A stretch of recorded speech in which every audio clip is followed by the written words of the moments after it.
A Hora da Verdade. A Hora da Verdade. E você está aqui acompanhando a Hora da Verdade, onde você pode fazer suas perguntas, questionamento, entender direito o que está acontecendo com o nosso país, saber dos seus direitos e deveres. Todo sábado a gente vai estar aqui discutindo o que é importante para você, cidadão, o que é importante para que você viva uma vida com dignidade. Com o Dr. Wagner da Costa, a gente vai estar aqui respondendo suas perguntas na medida do possível. Mande aqui as suas perguntas via WhatsApp. O nosso WhatsApp é o 991412390. Vou repetir. 991412390. Hoje e daqui mais 2 sábados na verdade, a gente vai estar falando das sabatinas da OAB-SP. A OAB, a Ordem dos Advogados do Brasil, é importante para você que nos escuta. Ela é importante porque lá na Constituição, lá que o Jair Bolsonaro bota sempre a mão ali como se fosse a Bíblia ali do trabalho dele que vai ter como presidente, fala ali pontualmente na Constituição: o importante é o cidadão, o importante é você que está aí, é o brasileiro. Então a gente vai discutindo na lei o que é importante para você, homem, mulher, brasileiro do nosso país. A Hora da Verdade. A Hora da Verdade.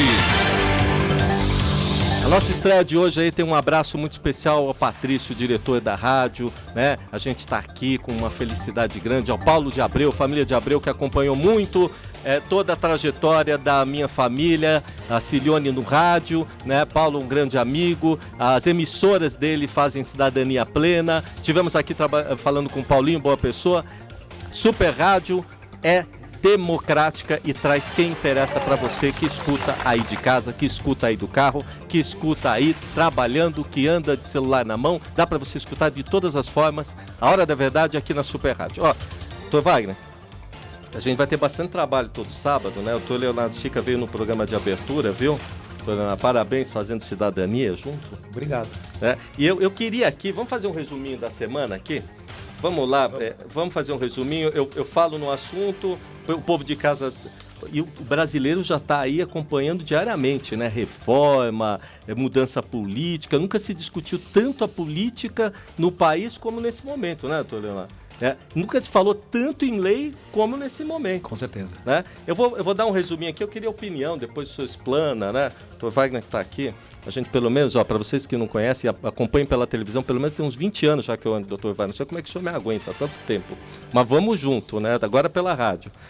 Reforma da Previdência. O presidente eleito Jair Bolsonaro voltou a defender a reforma da Previdência e o corte de alguns direitos trabalhistas para a geração de empregos. Em uma live feita pelo Facebook nesta sexta-feira, o capitão reformado disse que essa é a única forma de frear o desemprego no Brasil. Aí coloca assim, abre aspas, eu gostaria de até dar mais direito para todo, mas o Brasil está chegando ao limite na questão orçamentária, afirmou, né? Bom, aliás, ele fala, é interessante o Jair Bolsonaro, que ele segue até o Trump, né? O Trump fala ali pelo Twitter, né? Ele levanta de manhã e fala assim, eu vou falar 3 palavras e muda tudo, né? O Jair Bolsonaro agora não tem aquele jeito, né? Vou chamar todo mundo, fazer depoimento. Ele senta na mesa dele e manda na live, né?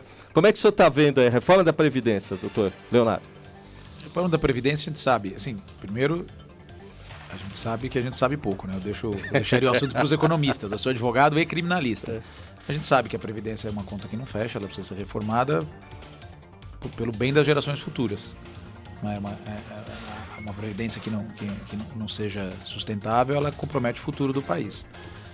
A forma ideal disso ser feito, eu não vou me arriscar a dizer, porque realmente não tenho... Nem eles sabem. Competência. É o que me parece. A gente ouve propostas muito díspares e fica difícil entender, mas ela precisa ser feita.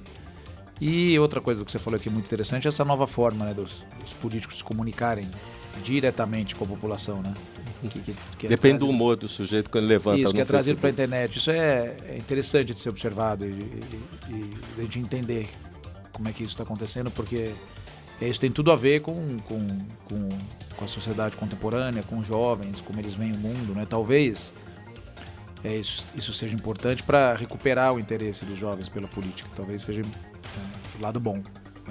E é interessante também porque no Twitter a gente escreve pouco, né? Então, levantou o sujeito, pelo menos o Trump eu já vi, já sai escrevendo ali 3, 4 palavras, muda o mercado. Agora Jair Bolsonaro ele faz uma live ali que já derrubou muita emissora grande, né? E a reforma da Previdência, doutor Wagner?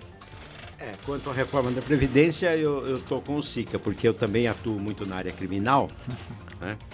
E eu queria só um parênteses aqui para falar sobre o juiz Sérgio Moro. Sabe que todo advogado trabalhista, ele pega o promotor pelos erros. E eu acho que o Bolsonaro? Não, o Moro. Juiz, o Moro, ele errou um pouco, porque ele deveria primeiro se afastar para depois participar do processo de transição. Ele, como magistrado, ele acho que para aguardar férias, essas coisas, ele não se desincompatibilizou. Isso, ele deixou uma porta aberta para o pessoal do PT representá-lo, fazer tudo. E a representação dele no CNJ já foi recebida, ele está respondendo um processo lá. Isso pode dar uma implicação para ele administrativa, mas a hora que ele for conduzido para o Supremo Tribunal Federal, que é eu acho que é o rumo onde vai endereçamento que vão levar ele, eles vão falar, bom, ele sofreu um processo aqui, como é que ele pode ser admitido no Supremo? Então eles não estão pensando, eles estão agindo assim de uma forma muito, né? E o Bolsonaro às vezes dá umas escorregadas, como aquela de mudar a embaixada de um lugar para o outro, aquilo. Ele cria uma espécie que começa os outros países começam a fechar as portas de uma relação com o país. Então eu acredito que realmente eles estão dando umas escorregadas, né? E eu não sei como que o Moro vai se defender dessa, porque ele como magistrado ele não poderia estar aí participando porque praticamente ele está participando já dessa situação. Eu sei que essa colocação é uma colocação que não é muito recebida, porque a população adora o Moro, né? Mas ele precisa tomar cuidado para que ele não leve, por exemplo, saia fora e, olha, não sou mais magistrado, agora eu vou ser ministro, eu já estou como na transição, no processo, né? Então eu vejo essas coisas, assim, esses erros que estão sendo cometidos, né? E já vem no pacote ser eleito ou ser político? Sem falar desse aumento no judiciário. Então, isso que eu ia falar. Esse aumento, realmente, hoje, esse dinheiro poderia dar um bom aumento para os professores. Mas isso o Michel Temer já disse, né? Mas eu não sei se o Michel negociou Temer vai ter já peito para... Ele não vai. Eu acredito que ele não vai... ele vai sancionar essa lei. Tudo por causa da situação dele também, processual. Eu acredito que ele vai temer, talvez, uma situação, né? Olha, o que fica aí, eu não estou fazendo crítica nenhuma, aliás, minhas escusas aqui ao magistrado que quer aí se colocar, a gente conhece muitos, né, deles, amigos e tal, mas é assim, num país que está em recessão, aí você vê auxílio paletó, né, para político, auxílio moradia que está sendo discutido, aumento maior que a questão da Constituição permite no quadro orçamentário, que foi aqui na Assembleia Legislativa do Estado de São Paulo, quando os seus pretendentes os que estão no cargo aí aumentaram o salário no final do mandato, né? E um Brasil onde o sujeito só ganha um salário mínimo e sobrevive muito mal ali com menos de R$900 por mês, 930 e pouco, o mínimo está hoje isso? Menos de 1.000, como é que dá aí para engolir uma situação dessa, né? Tá difícil, né?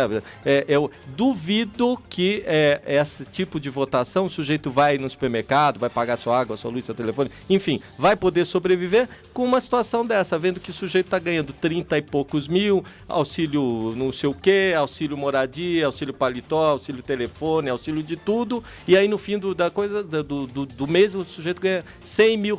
Não dá, né? Tá difícil, né? Brasileiro com 12 milhões de desempregados no país, né? Mas tá complicado. Agora, o judiciário eu acho que vai ter esse aumento, não vai, torcer? Vai ter. Não é difícil o sujeito falar que eu acredito que o aumento esteja encaminhado, né? Até porque eles trabalham arduamente por isso, né? A magistratura tem uma presença muito forte no Congresso Nacional. É preciso que a gente esclareça algumas coisas pro ouvinte, né? Primeiro, os juízes não ganham mal. Os juízes ganham muito bem. Mesmo dentro do direito, hoje em dia, a magistratura é uma elite econômica. O ganho médio de um juiz é muito superior ao ganho médio de um advogado, mas muito superior. Haverá um ou outro advogado, é um ou outro. O ganho médio é muito superior. Num momento de crise e recessão econômica, a gente só pode sair da recessão econômica se todos aceitarem fazer suas pequenas renúncias, ou grandes renúncias, alguns. A advocacia, como é uma profissão majoritariamente privada, já tem feito, né? Os honorários caíram muito, os advogados enfrentam custos altos. Os honorários da advocacia pública, eles também estão congelados há muito tempo. A tabela da assistência judiciária está congelada há muito tempo. E a magistratura consegue, de certa forma, se privilegiar da sua posição institucional, né? Os juízes estão mais próximos dos governos e conseguem negociar melhor os próprios salários. Eu acho que num momento em que isso não é conveniente, né, para o país, não é conveniente para a sociedade, é um sinal muito ruim. É um sinal de criação de casta. A imagem que estou passando é que está se criando uma casta, a casta da magistratura. Isso é muito ruim, porque o juiz é o terceiro, imparcial, neutro, na sociedade. Agora tem, misturando um pouco as bolas, misturando tudo junto, tem muita bancada, né? Tem bancada de ruralista, bancada das igrejas, bancada de interesse do partido tal XYZ também. Tem os interesses de lobby, que nos Estados Unidos é estabelecido o lobby, né? No Congresso. Aqui não. Mas também tem os interesses da classe, né? Aqui eu acho que juiz no país é quase 17 mil magistrados no país, né? É muito pouco, né? Também magistrado para 220 milhões de pessoas, né, doutor? É complicado. Não estou defendendo ninguém, estou falando o seguinte, é uma classe que, embora pequena, luta pesado. Para usar o português mais simples, luta pesado porque tem a caneta. Né? Eles têm o poder de decidir a vida alheia, a vida dos outros. Estão falando que tem ministro, em vez de lendo a lei, tá fazendo lei diferente, né? Tá colocando. Está acontecendo isso. A presença dos grupos no parlamento, ela é legítima, ela é boa, porque o parlamento não tem condição de entender tudo o que se passa na sociedade. Então os grupos estão lá para levar seus pleitos e o parlamento fazer a mediação entre os pleitos. Isso não é ruim. O que acontece nas associações de funcionários públicos, magistratura, Ministério Público, é que eles têm uma atuação mais profissionalizada. O que acontece? Quando um juiz vai a presidente da Associação dos Magistrados, ele é afastado das funções com vencimentos. Sim. Então ele deixa de trabalhar em processos e vai trabalhar na representação de classe com salário público. Né? Isso é uma disparidade representativa, porque quando um advogado é eleito presidente da OAB, ele não ganha um real de salário por isso e continua advogando. Ninguém entende, todo mundo acha que ganha salário, né? Isso. Tá. E aí a advogado eleito da OAB não tem salário, nem advogado, mas é difícil fazer a população, as pessoas entenderem que não ganha salário. Porque o prédio é grande, tem estrutura, tem muita estrutura. Mas não é só isso, Walter, porque o que leva uma pessoa a querer ficar lá 9, 10, 15 anos? E boa pergunta que eu ia fazer para o senhor. Pois é, mas é isso que passa a mensagem errada. Porque as pessoas não conseguem imaginar que vai ter um mandato voluntária. só na sua gestão, é isso? Sim. Não Sim. 9, 15, 16, 30, 4. 2021. Doutor Wagner, deixa eu chamar o ouvinte de novo aqui. Você quer fazer sua pergunta, a Hora da Verdade, aqui na Super Rádio, com o nosso diretor Patrício, está todo mundo aqui, visitando, falando de, não só política, direitos e deveres. Manda aí sua pergunta, 99141-2390, 99141-2390, aí no WhatsApp, manda aí que eu estou vendo aqui na tela. Vamos tocar em outro assunto, para a gente já voltar nessa questão da eleição? Esse é polêmico. Esse aqui tá dando uma briga, mexe com todo mundo, e mexe com 44 mil, eu acho que, advogados dessa área. Fim do Ministério do Trabalho, hein? O pessoal tá louco com essa história. O que o senhor tá achando? O Bolsonaro falou que vai tirar o Ministério do Trabalho, aí já começa aquela história de fundir ministério. O que o senhor acha? Eu acho que ele não pode tirar o Ministério do Trabalho. Eu acredito que ele está querendo incorporar em outro ministério para fazer uma junção. Acabar com o Ministério do Trabalho, isso não vai ocorrer. Aqui, 5 não. entidades de representação de magistrados mas estão ali. Não tem previsão constitucional do Ministério do Trabalho? O que existe é que o Ministério do Trabalho tem previsões... Tem previsão legal de atribuições específicas. Se ele acabar, quem vai ficar com as atribuições? Pois é. Fiscalizar o trabalho escravo. E muito. Quem vai fazer isso? Muito, tem. Nossa, mas quem? Não é? Então. E aliás, o Brasil está crescendo demais. Isso aqui vai aqui em São Paulo, na cidade de São Paulo, gente, e dá uma olhadinha ali. Tem mais gente da África, gente do Peru e tal. Existem processos administrativos. E aí a proposta defender os interesses dos trabalhadores. Que tramitam no Ministério do Trabalho. Eles vão para onde? Então, me parece aí que é uma ideia um pouco desastrada e um pouco assodada, né? Do dia para a noite você extinguir o Ministério do Trabalho. Precisa diminuir o número de ministérios e diminuir o custo da máquina pública, mas acho que o Ministério do Trabalho, o Ministério da Justiça, o Ministério da Fazenda, eles têm atribuições institucionais, legais e constitucionais que não... Aliás, o tamanho também, vou falar, a máquina pública é 52% do orçamento público, né? Então é uma coisa louca também. Mas eu acho que, exatamente, existem outros lugares para ser cortados, com certeza. Você pode diminuir o tamanho do Ministério do Trabalho, dele em si, mas extinguir... Tem um detalhe, né? Eu estava vendo a nomeação agora, Leonardo, 10.900 e poucos cargos para nomeação direta agora da administração pública. O presidente não tem 10 mil amigos, assim, só se for compilar pela rede social. É muita gente, doutor. Tem que acabar com essas nomeações sem concurso público. A Constituição já proíbe essas nomeações sem concurso público. Então eu acho que aí é a questão... do crime eleitoral, porque, olha, você está nomeado aí e se eu perder a eleição, você vai perder o cargo também. Isso acontece em muitas prefeituras, né? Então, e a fiscalização do Ministério Público do Trabalho, ela precisa ser mais atuante com relação a isso, principalmente nas prefeituras, que é onde às vezes tem prefeitura com 10 mil, 5 mil funcionários nomeados sem concurso e exerce funções, cargos que deveriam ser preenchidos por concurso. Eu não sei, um secretário, um ministro, tudo bem. Mas aqueles cargos até que a gente vê nas prefeituras, até de pedreiros, eletricistas, todos sem concurso. Olha o pepino que é, doutores, olha aqui, ó. Primeiro dia aqui, tem 32.590 e 89 posições comissionadas. Aí o ministro, né, da casa do governo quer tirar 25 mil cargos, mas logo na cara tem que nomear 10 mil cargos. Quer dizer, olha, o sujeito que vai estar presidente tem que ter um pepino já na mão, porque ele tem que gerir a máquina, né? 10 mil cargos. Vamos deixar o doutor... Vamos falar de eleição. Aí o doutor Sica conclui aí que a gente quer que ele... Quer falar? Vamos falar. Tem muita nomeação na OAB? Tem nomeação de quê? Então, o que há na OAB é pior que isso. Porque nos ministérios a gente consegue saber o que se passa. No OAB não há nenhuma transparência dos dados. Aliás, eu vi uma reportagem na Folha de São Paulo do senhor que é intitulada "Vou abrir a caixa preta da OAB". Aí o senhor discorre de vários assuntos, né? Saiu na Folha, acho que quinta-feira agora, né? A entidade tem quanto hoje de orçamento, doutor? Boa pergunta. Aí já começou a complicar. Tá aí o problema. E quantas casas e advogado tem no estado, por exemplo? Eu sei que tem casa e tem sala no fórum e tal. Mas 239 ou 240, uma coisa assim. Não dá para saber também, porque eles inauguram em época de eleição, as casas de advogados e as salas são inauguradas em progressão geométrica.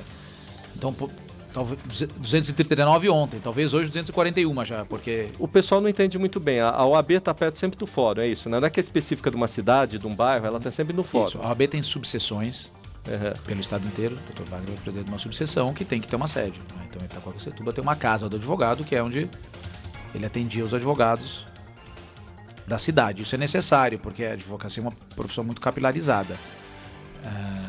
E tem a sala do advogado também, que a gente vai lá no fórum e vê que tem uma sala para o advogado. Dentro dos fóruns, da maioria dos fóruns, tem uma sala do advogado, que é uma sala de apoio também necessária, porque o advogado às vezes passa o dia inteiro no fórum. E muitos fóruns não tem nem cadeira para o advogado sentar, porque o advogado é muito maltratado nos fóruns. Entendi. Muitos fóruns o advogado não tem acesso ao banheiro, porque o banheiro é privativo dos funcionários públicos, então ele precisa do banheiro da sala do advogado. Então como é que trabalha? Assim? Não trabalha, né? Trabalha vai correndo sofrendo. Sua audiência, sai sofrendo. Trabalha sofrendo. O cotidiano é... O advogado, desde a entrada do fórum, ele já é maltratado. Ele passa por uma revista que os promotores e juízes não passam. Ser revistado eu entendo até como uma questão de segurança, mas porque os advogados são revistados e os promotores e juízes não. Então, Como é que o senhor vê a situação daquela carioca, né, a doutora lá que foi na audiência? O que está faltando aí? Por que ninguém está fazendo nada com relação... É a prerrogativa, né? Prerrogativas. Eu fui até lá, no desagravo dela. Uhum. Fui até lá porque achei que a situação era bastante grave. Eu sou membro da Comissão Nacional de Prerrogativas em Brasília. Sou advogado que representa São Paulo lá. A nomeação não passa por São Paulo. Eu fui nomeado por outros méritos meus. Uhum. Então, como membro da comissão, eu fui até Duque de Caxias fazer o desagravo, que é um ato simbólico, mas é um ato importante que mostra para o poder público que aquilo está errado. Talvez o que falta em defesa de prerrogativas sejam algumas coisas. Primeiro, uma reação mais pronta e mais enérgica em diversos casos, não como esse. Não como esse. Porque quando o caso é muito extremo, a reação da OAB é enérgica e pronta. Mas você tem as pequenas violações do dia a dia que resultam nessa, que essas passam em branco. Então o advogado pede a palavra na audiência, o juiz não dá. O advogado pede para ter vista do processo, o juiz não dá. O advogado quer despachar uma petição com o juiz não recebe. São uma série de pequenas violações que essas talvez formem o panorama para ocorrerem excessos absurdos como essa. Os excessos, eles são coibidos. Na sua gestão, se caso eleito o senhor for, como é que vai ser tratado isso? Acho que duas coisas. A primeira coisa, a OAB em nenhuma entidade é onipresente. Então não dá para ter um advogado defensor de prerrogativa dentro de cada sala de audiência. Na hora que a violação da prerrogativa acontece, o primeiro obstáculo para a violação tem que ser o próprio advogado. Ele pode chamar, e tem que chamar, tem que ter o plantão da prerrogativas. Mas normalmente o plantão da prerrogativas, por uma questão material e natural, chega depois do que o fato ocorreu. Então, nós temos que fazer primeiro, e a gente tem um programa muito forte de formação profissional, fazer uma formação, uma escola específica em prerrogativas para treinar. Nós somos 320 mil, nós temos que agir como um exército. Para o advogado estar apto a, de imediato, reagir e brecar prerrogativas. É uma violação da prerrogativa dele. Que ele é o primeiro defensor. É uma espécie, assim, digamos assim, de técnicas de autodefesa. Só que isso a faculdade não ensina isso ao advogado. Então o advogado sai da faculdade, começa a advogar, ele não tem essa disciplina. Ele não tem esse treinamento teórico e prático. Então quem precisa da OAB? Transformar esse treinamento numa etapa obrigatória da formação do advogado. Uhum. Especialmente o advogado do contencioso. Tem advogados que não vão ao fórum, fazem trabalho consultivo. Esses não precisam, talvez. Então o advogado reagir de imediato. Isso tem terá um efeito realmente muito bom, porque a gente percebe que os advogados que têm esse treinamento, porque a vida deu, eles conseguem evitar, muitas vezes, excessos das autoridades públicas.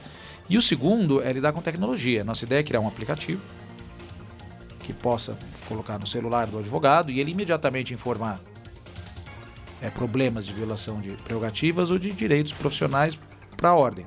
Para que a ordem reaja se possível, mas para que a ordem tenha visibilidade e possa ir ao tribunal.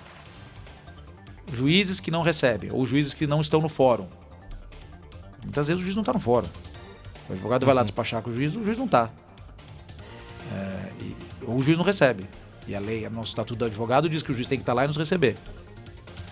O advogado imediatamente tem que ter um aplicativo que ele sobe e fala: na 7ª vara do lugar tal, vim aqui 15h30, o juiz não estava. Ou vim aqui 15h30, o juiz não me recebeu.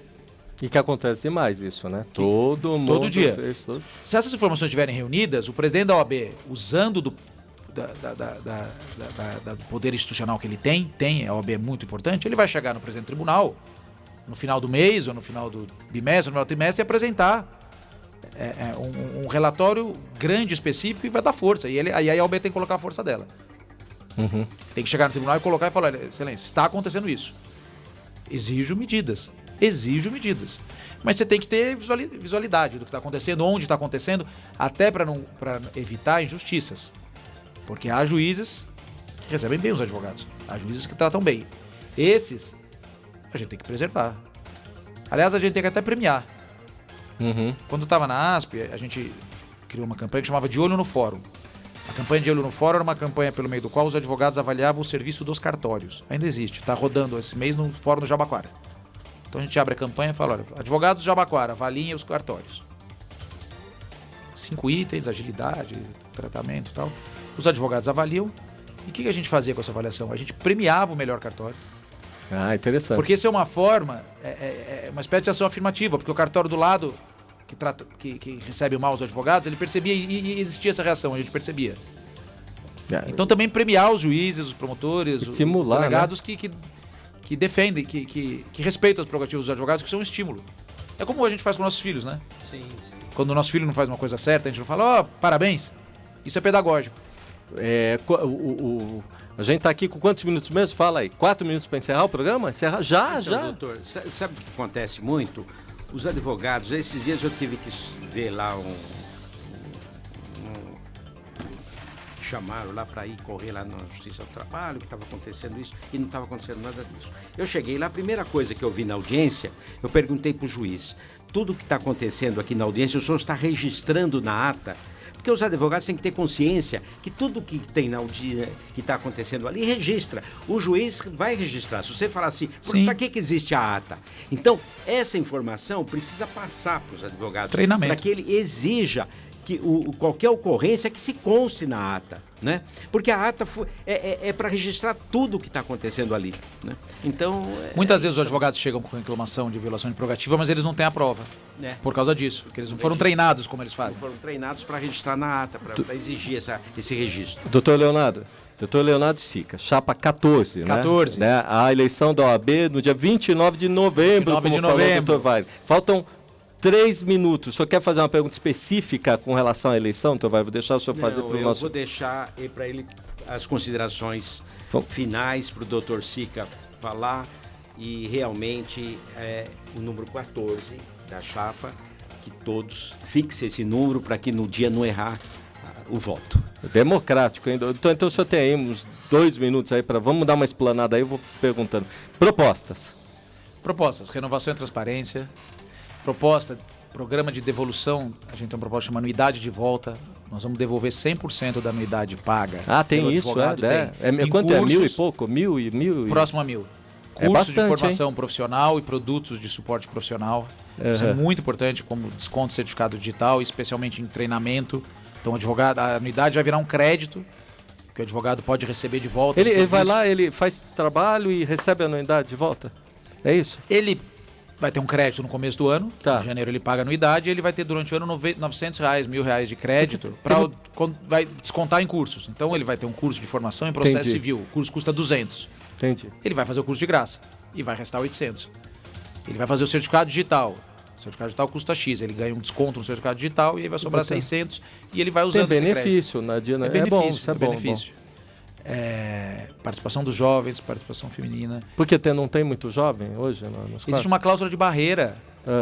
A legislação impede jovens com menos de 5 anos de carteira de participar da OAB. Não pode, mas não se formou advogado? Não pode? Pode sustentar oralmente no tribunal e não pode participar da OAB. Temos mais um... Tem 1 minuto, o senhor tem 30 segundos. Então, fala mais uma proposta agora. A sociedade brasileira inteira sinaliza pela mudança nas práticas e nas ideias políticas. Esse sinal precisa ser compreendido e praticado também na OAB, que é uma das instituições políticas mais importantes da nossa democracia. Então eu chamo os advogados e advogadas do Estado inteiro a conhecer as nossas propostas de renovação e mudança, a reconhecer que a única chapa capaz de praticar a mudança é aquela que tem a mudança em si, e conhecer nossas propostas no mudaoabsp.com.br e no dia 29 de novembro comparecer às urnas, que é importante, votar. E, de preferência, votar no 14. Eu vou ter que encerrar. Doutor Leonardo Sica, chapa 14. Doutor Wagner da Costa, no sábado que vem, doutor Wagner. Até lá no outro sábado.